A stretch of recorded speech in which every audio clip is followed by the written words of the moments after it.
Hello, welcome to Voices and Views. Have you ever noticed the inscription on an asset or property? This house is not for sale. What comes to your mind when you see such an inscription on a property? It is an indication that there is disputation over ownership. From experience, these disputes are usually amongst family members who feel entitled to the property. And the reason for this misunderstanding is the absence of clarity about ownership. The moment a rival party gets wind of the fact that such an asset is about to be sold, leased, or transferred, they would inscribe the cautionary words on the property to ward off anyone who is interested.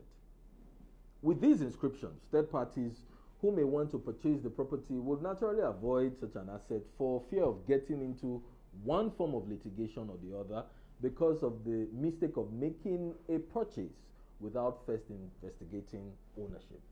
With these cautionary words inscribed on any property, they automatically lose their value. They become dead capital because such assets cannot be used as collateral to access credit. They cannot be sold. They cannot be renovated or improved upon to increase their market value.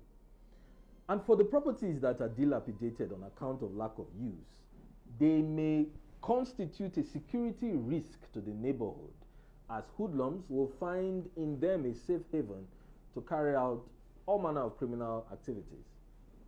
One of the ways to mitigate or avoid such disputes, misuse, and wastage of assets is to effectively transfer ownership to a beneficiary of your choice in your lifetime.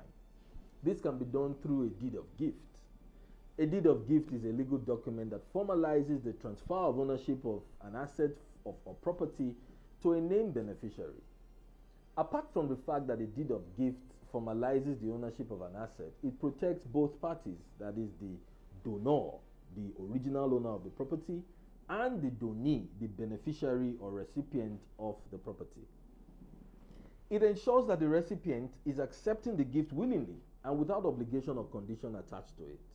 Another benefit of a deed of gift is that in many countries of the world, gifts are tax deductible. Gifts to family members or friends may be exempted from taxes. Most importantly, it can be used to avoid the probate process.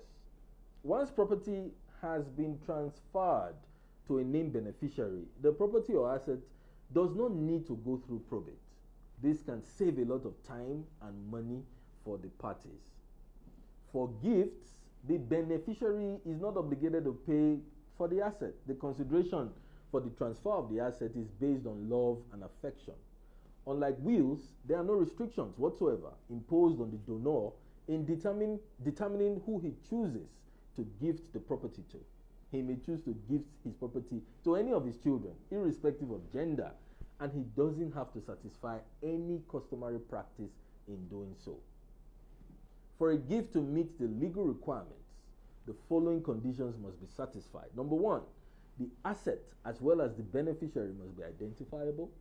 There must be an intention to transfer the asset to the beneficiary. Number three, the beneficiary must in turn indicate his acceptance of the gift. And number four, the signatures of both parties must be witnessed. Once again, we trust that you found this podcast insightful. We look forward to coming your way in our next episode. Bye for now.